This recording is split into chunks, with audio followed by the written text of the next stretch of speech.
에스겔 43장까지 읽었습니다. 오늘도 새벽을 깨며 주 앞에 나오신 여러분들과 온라인으로 동참하는 섬김의 가족들에게 하나님의 크신 은혜와 평강이 함께 하시기를 원합니다. 지금 에스겔은 성령에 이끌려서 장차 세워질 성전에 대해서 천사가 이끌어가며 가르쳐 주십니다. 어제 새벽 40장부터 47장까지가 이 성전에 대한 말씀입니다. 성전이 왜 귀하냐? 하나님 앞에 나아가서 예배하고 하나님과 만나는 장소이기 때문에 성전이 귀합니다. 보이는 성전이 있고 보이지 아니하는 천상의 성전이 있고 내 마음 속에 무슨 성전이 있어요?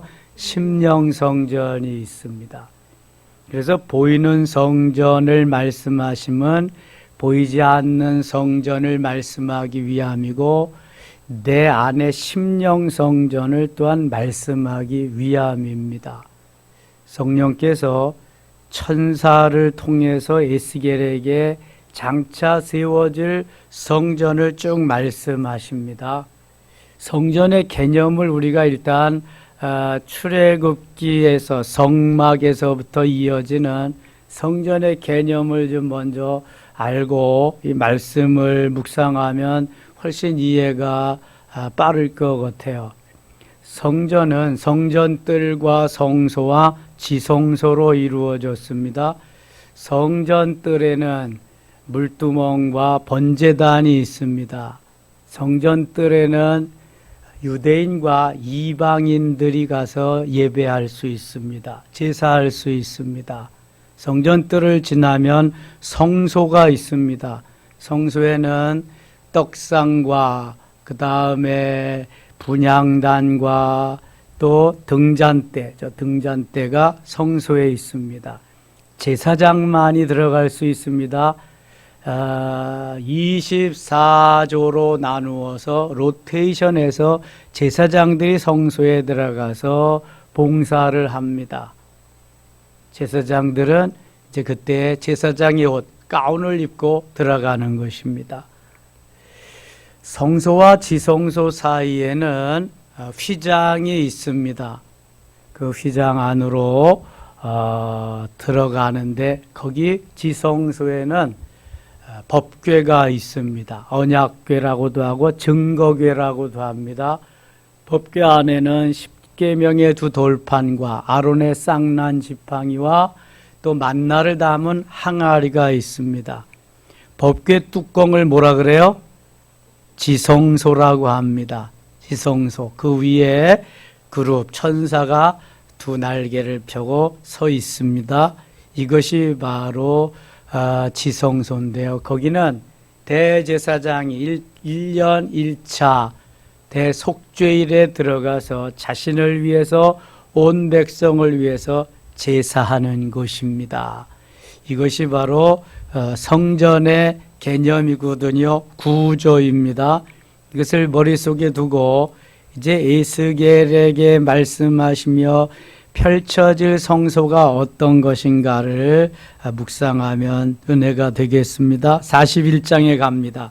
그가 나를 데리고 성전에 이르러 여기 그가 누굴까요? 성령이 이끄시는데 천사입니다. 천사가 에스겔을 데리고 성전에 이르러 그 문벽은 측량하니 이쪽 두께도 6척이요 저쪽 두께도 6척이라 두께가 그와 같으며 한 척은 30.3cm죠. 한 자, 두 자, 한 척, 두 척 그거나 마찬가지입니다. 쭉 넘어가서 12절 보겠습니다. 12절 서쪽 뜰 뒤에 건물이 있는데 너비는 70척이요 길이는 90척이요 그 사람 벽의 두께는 5척이라 그가 성전을 측량하니 길이는 100척이요 또 서쪽 뜰과 그 건물과 그 벽을 향하여 길이는 100척이요 정확하게 사이즈를 하나님이 다 이렇게 자세하게 말씀해 주고 있습니다. 42장 갑니다. 42장. 그가 나를 데리고 밖으로 나가 북쪽 들로 가서 두 방에 이르니 그 두 방에 하나는 골방 앞 뜰을 향하였고 다른 하나는 북쪽 건물을 향하였는데 그가 나를 천사가 성령께서 천사를 통해서 천사가 에스겔을 데리고 이번에는 밖으로 나가서 보여주시는 겁니다. 13절 가겠습니다. 13절. 그가 내게 이르되 좌우 골방 뜰 앞 곧 북쪽과 남쪽에 있는 방들은 거룩한 방이라. 여호와를 가까이 하는 제사장들이 지성물로 거기에서 먹을 것이며 지성물 곧 소제와 속죄제와 속건제와 제물을 거기 둘 것이니는 거룩한 곳이라. 이 제사의식은 레위기에서 이미 다 말씀했습니다. 5가지 제사 종류와 4가지 제사 방법이 레위기에 다 나와 있습니다. 한번 추억해 보겠습니다. 번제, 소제, 화목제, 속죄제, 속건제. 다시 번제, 소제, 화목제, 속죄제, 속건제. 5가지 제사 종류를 가지고 4가지 제사 방법이 있습니다. 화제, 태워서 드리는 거, 거제, 들어서 드리는 거, 그 다음에 요제, 부어서 드리는 거, 전제, 전제가 부어서 드리는 거지, 전제. 요제, 흔들어서 드리는 거. 그래서 이 4가지 제사 종류, 5가지 제사 종류, 4가지 제사 방법. 이게 오늘날 예배입니다. 예배. 하나님이 예배를 받으시는데 하나님께 이렇게 드림이 있는 예배, 마음을, 정성을 다해서 하나님을 사랑하는 마음으로 드려지는 예배. 레위기는 예배를 말씀하기 위해서 레위기를 계속 말씀하는 거예요. 하나님이 가장 기뻐하시는 것이 예배입니다. 예배. 그런데 그 예배가 레위기에 보면은 어디에서 이루어진다고요? 성전에서 이루어지는데 구약 시대 같으면 우리가 성전 뜰에서 예배하는 거예요. 성전 뜰 마당에서. 여기는 누구만 들어온다고요? 제사장만 들어오고 여기 성소와 지성소 사이에 휘장이 있어서 1년 1차 대속죄일에 대제사장만 여기에 들어오는데 예수님이 십자가를 지시고 이제 돌아가셔서 운명하실 때에 바위가 터지고 그러면서 이제 이 휘장이 성소의 휘장이 위에서부터 밑으로 쫙 갈라집니다. 그래서 성소와 지성소 사이에 들어갈 수 있는 통로가 생겨서 그 이후로 누구든지 다 지성소까지 들어올 수 있어요. 대제사장이 속죄일에 제사를 드리지 않아도 들어올 수 있는 길을 예수님이 대제사장 되셔서 한꺼번에 그 길을 열어주셨어요. 그래서 누구든지 지성소까지 들어갈 수 있는 길을 예수님이 열어주셨어요.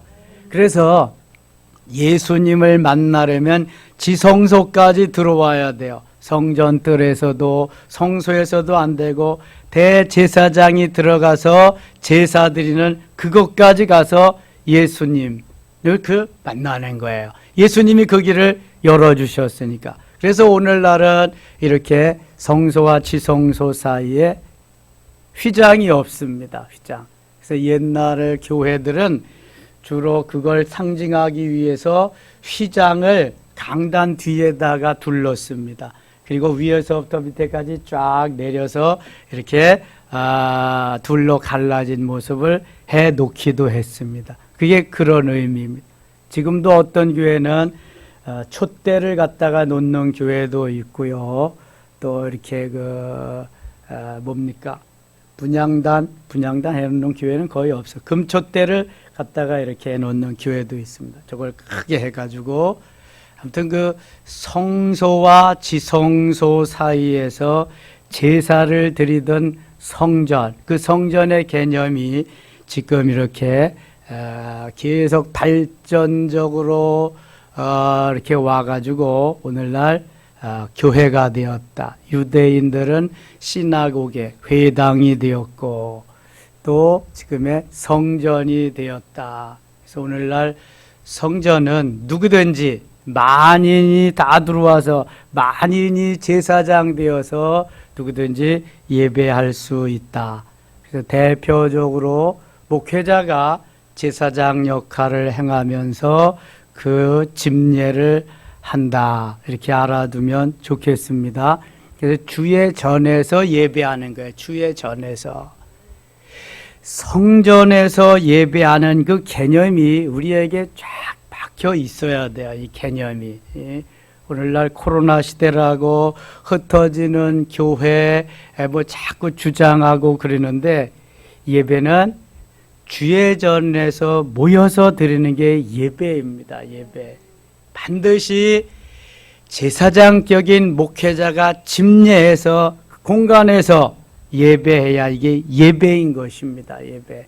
그것을 지금 성경 곳곳에서 말씀하는 건데 특별히 오늘 제사장의 방을 의미하고 제물을 둘 공간은 거룩한 곳이다. 그러면서 14절에 제사장의 의복은 거룩함으로 제사장이 성소에 들어갔다가 나올 때 바로 바깥들로 가지 못하고 수종드는 그 의복을 그 방에 두고 다른 옷을 입고 백성의 뜰로 나갈 것이니라 하더라. 그래서 제사장의 의복, 가운은 성소와 또 대제사장은 지성소, 성소, 지성소, 성전 안에서만 입는 거지 밖으로 나갈 때는 벗고 나간다. 이게 귀한 거룩한 옷이기 때문에 그런 것입니다. 제가 예배학, 설교학 이런 걸 공부할 때에 반드시 집례할 때 주일 예배는 그냥 집례, 주일 예배는 제사를 집례하는 제사장과 같이 집례한다고 말하고 있고요. 주일 예배를 집례할 때는 반드시 가운을 입어야 된다. 가운. 제사장의 옷을 입고 예배를 인도해야 된다. 이걸 아주 그냥 귀에 딱지가 않도록 들었어요. 그리고 축도도 이게 강복 선언이다. 제사장이 하나님께 축복권을 위임받아서 선언하는 거지 복을 달라고 구하는 것이 아니다. 그렇게 해서 전에 우리가 공부할 때는 축도가 아니라 강복 선언 이렇게 했습니다. 그래서 구약에서 아론의 축도가 민수기 6장 24절로 26절에 나와 있습니다. 여호와는 내게 복을 주시고 너를 지키시기를 원하며 여호와는 그 얼굴로 내게 비추사 은혜 베푸시기를 원하며 여호와는 그 얼굴을 내게로 향하여 드사 평강 주시기를 원하노라. 이게 아론의 축도, 주로 유럽에서 행해지는 거고요. 신약 시대에는 바울의 축도, 미국 교회에서 주로 행해지는 고린도후서 13장 13절을 취하고 있습니다. 주 예수의 은혜와 하나님의 사랑과 성령의 인도하심이 너희 무리에게 있을지어다. 이렇게 성부, 성자, 성령의 그러한 그 축복을 비는 거죠. 선포하는 것이 바로 축도라고 하는 것을 배웠는데 오늘날 대개 그 목회자들이 기독교 방송 CBS, CTS, 그 다음에 뭐 C채널, 굿TV 이런 데 보면은요, 기독교 채널이 5개인가가 있는데 거기에 보면은 가운 입고 나와서 집례하는 그렇게 설교하는 목사님들은 점점 줄어들고 별로 없습니다. 보기가 힘듭니다. 주일날에도 그냥 양복 입고 나와서 말씀을 전하고 예배 집례하는 그러한 것을 많이 보게 됩니다. 성경적이 아닙니다. 성경적인 제사장의 옷을 입고 주일 예배는 집례를 해야 됩니다.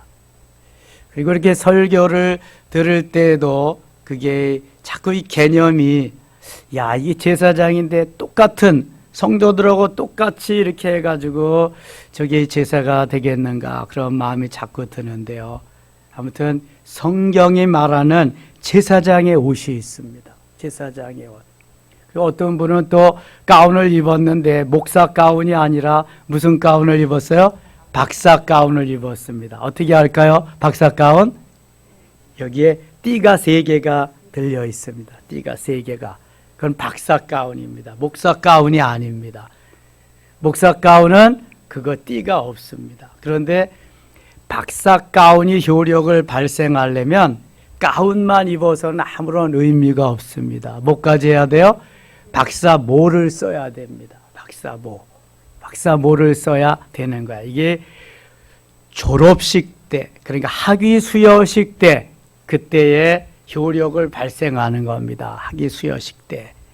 대부분 이제 그렇지 않은 때, 어떤 분은 결혼식 때도 있고 예배 집례 때도 있고 그러는데 나는 박사다. 목사하면 됐지 뭐 박사가 어떻다고. 예? 그래서 바로 가운을, 목사 가운을 입어야 된다. 교회에서 또 가운을 입는 분들이 있어요. 또 누가 있죠? 찬양대 있습니다. 찬양대. 찬양대가 얼마나 중요한지 찬양대 가운을 입습니다. 그러니까 찬양대 가운도 목사가 입는 가운 그 정도로 생각하고 귀하게 여겨야 돼. 찬양대가 예배위원이기 때문에 중요한 것입니다.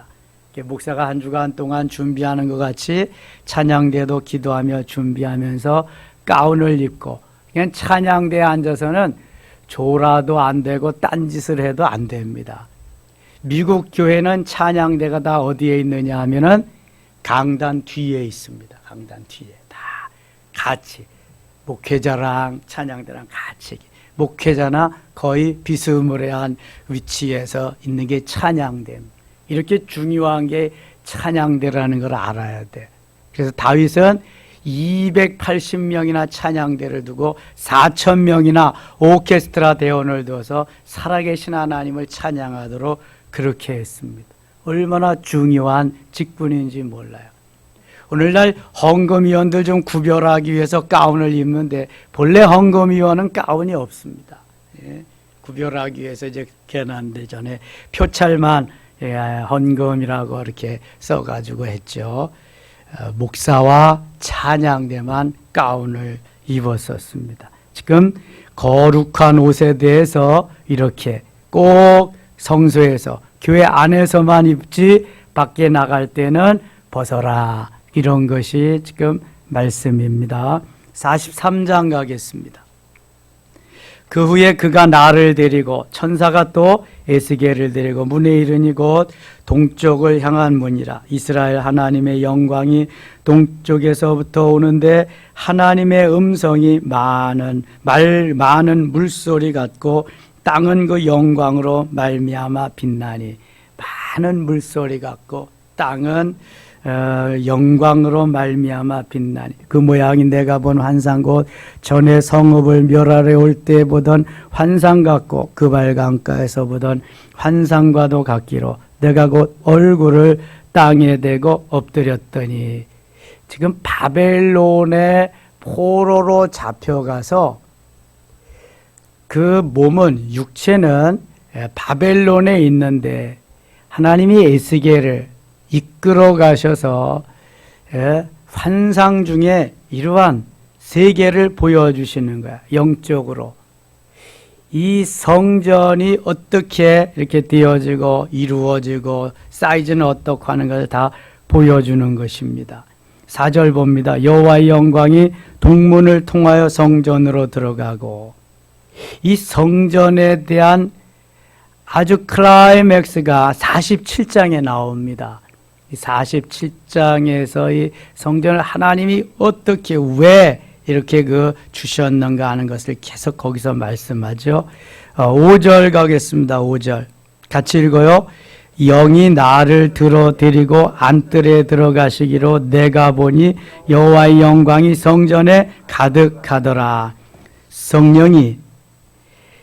성령께서 에스겔을 들어드리고 안뜰에 들어가시기로 내가 보니 여호와의 영광이 성전에 가득하더라. 여호와의 영광이 성전에 가득하다. 은혜가 지금 충만하게 성령의 역사가 가득하게 거기에 주의 전에 있음을 말씀하는 것입니다. 성전을 문을 들어와서 엎드릴 때 주의 영광이 성령의 충만함으로 성령의 포근함으로 다가오고 평안을 주시고 기쁨과 감사를 주실 때도 있지만 성전에 들어와서 싸늘함을 느끼고 그럴 때도 있죠. 그럴 때는 일단 물리쳐야 돼. 사단의 세계를. 성전은 포근함과 또한 우리에게 하나님의 그 아늑함, 안식, 평안과 기쁨과 감사가 넘쳐나게 하는 곳입니다. 성전은 주의 전에서 주님의 자녀들이 주의 품에 안겨서 하나님 앞에 예배하고 기도하는 것이기 때문에 하나님이 아버지라고 한다면 그래서 성전은 어머니와 같은 것입니다. 어머니와 같은 성전의 품에 안겨서 성전에서 위로와 안식과 평안을 얻으며 기쁨과 감사와 감격이 넘쳐서 거기에서 은혜를 받고 거기에서 내가 큰 힘을 얻고 나아가서 세상에 나가서 승리하며 살 수 있는 곳입니다. 성전이 이렇게 중요한 것입니다. 그래서 성전을 시편 84편의 시인과 같이 사모해야 됩니다. 내가 세상에 있는 나의 궁궐의 좋은 집에서 사는 여러 날보다도 첫날보다도 주의 전에서 나와 주의 전에 한 날이 그 주의 전에서 성전 문지기로 있는 그 한 날이 더 귀하다. 이러한 성전에 대한 아주 귀한 마음, 갈급한 마음, 사모하는 마음, 성전에 가고픈 이러한 마음, 이런 게 늘 있어야 됩니다. 늘 있어요. 그래야 은혜를 주십니다. 하나님, 은혜를. 성전을 향해 가는 발걸음이 복되고 성전에 들어가서 기도하는 그 마음이 복되고 거기에서 기도하며 예배하는 그 하나님의 사람들이 너무 복된 것입니다. 다니엘을 보세요. 성전에 가고 싶어도 갈 수 없는 몸, 가도 성전이 회파되어서 없는 그러한 상태. 그러나 그 성전이 있는 곳을 향해서 간절히 가고 싶은 사모함이 있기 때문에 하루에 3번씩 원수들이 보는 앞에서도 그 창문을 열어놓고 엎드려서 간절히 기도하는 그 모습을 한번 보세요. 내가 그러한 지경에 처할 때 나는 과연 내 목숨이 위태한 그때에도 원수들이 보는 가운데에도 나는 예배할 수 있는가? 나는 그런 때에도 기도할 수 있는가? 만약 그렇다면 코로나 시대에 코로나가 무서워서 예배 못 나오는 사람이 없을 거예요. 그 믿음이 없다는 거지. 그 믿음이 지금. 하나님이 얼마나 기뻐하시되 그 믿음이 이게 계속된다면 계속 그렇게 집에서 그렇게 드릴 거예요? 어차피 같이 살아야 되는데. 저는 그래서 쉬지 않고 예배 드렸다는 것이 너무 감사한 거예요. 너무. 얼마나 감사한지 몰라요. 하나님이 다 보고 계시는데 불꽃 같은 눈으로 지금 지켜보고 계시는데 머지않아 주님 오실 텐데 머지않아. 구원은 믿음으로 받지만 상급은 행함으로 받는다고 했는데 우리의 일거수일투족 다 주님 지켜보고 계시는데, 그래서 이 성전에 하나님의 영광이 가득하다, 이것은 큰 은혜인 줄 믿습니다. 성전에 와서 은혜를 경험하고 은혜를 받고 하나님과 함께하는, 동행하는 그러한 확신, 그러한 믿음이 있다면 승리자입니다. 그래서 나가서 이제 그 믿음으로 용기 100배에서 사는 것입니다. 6절 갑니다. 성전에서 내게 하는 말을 내가 듣고 있을 때 어떤 사람이 내 곁에 서 있더라. 그가 내게 이르시되, 인자야, 이는 내 보좌에 쳐서 내 발을 두는 쳐서 내가 이스라엘 족속 가운데서 영원히 있을 것이라. 이스라엘 족속 곧 그들과 그들의 왕들이 음행함 그 죽은 왕들의 시체로 다시는데 거룩한 이름을 더럽히지 아니하느니라. 하나님이 영원히 있을 것이 성전이라는 거예요. 영원히 주님이 있을 것. 이 성전을 더럽히지 말라는 거예요. 그래서 예수님이 순환의 한 주간 두 번째 날, 주일은 주님이 주일은 그날 뭐 하셨어요? 주일은 저 나귀 타고 예루살렘 성에 만왕의 왕으로 입성하시고, 월요일 날, 주일날 베다니에 가서 쉬시고, 월요일 날 제일 먼저 올라가신 곳이 어디예요? 예루살렘 성전이에요. 성전에 올라가서 돈 바꾸고 비둘기 팔고 시장바닥같이 만들어 놓은 그 성전에 올라가서 상을 다 뒤엎으면서 주님이 하신 첫 말씀 뭐예요? 내 집은 만민이 기도하는 집이다. 내 집은 만민이 기도하고 예배하는 집인데 너희들이 강도의 소굴로, 강도의 구렬로 만들었도다 하면서 의분을 품고 다 내쫓으셨어요. 깨끗이 성전을 거룩하게 해야 하는 것이 바로 우리의 삶이다. 이것이 히브리서 9장 9절에 이 장막은 현재까지의 비유니 하나님이 심령 성전을 비유로 해서 바로 우리가 보이는 성전을 말씀하셨다는 거예요.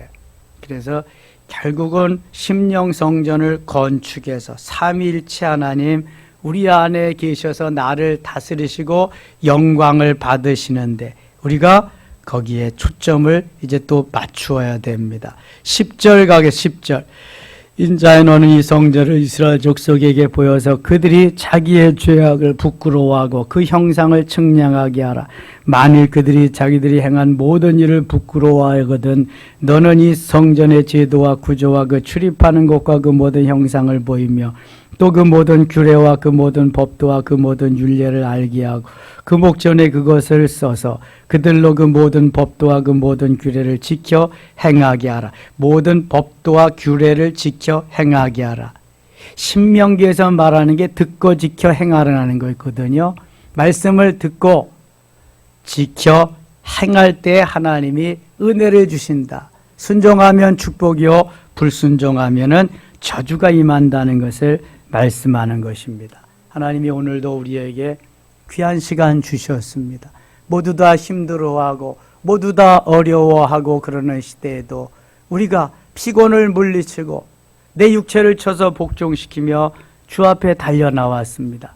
하나님이 너무너무 기뻐하시는 줄 믿습니다. 만민이 기도하는 집에 아버지 집에서 어머니의 품과 같은 그러한 교회에서 기도하며 하루를 출발하고 하나님께서 하나님을 의지하는 여러분들에게 더 크고 놀라운 은혜로 채워주실 줄 믿습니다. 이 시간 기도할 때 하나님 함께 하시고 안수할 때 문제가 해결되게 하시며 또한 저 질병이 치료되게 하시며 하나님의 크신 은혜 속에 임재 속에 들어갈 수 있기를 축원합니다. 하나님 아버지 고맙습니다. 오늘도 주님 앞에 나와서 주의 전에서 하루를 시작합니다. 하나님 어머니 품과 같은 주님의 전, 기도하는 전, 예배하는 전, 주의 전이 너무 귀한 것입니다. 귀한 곳에 오늘도 불러주셨습니다. 은혜 주셨습니다. 고맙습니다. 이 시간 기도할 때 응답하시고 하나님 역사하여 주시옵소서. 예수님의 이름으로 기도드리옵나이다. 아멘.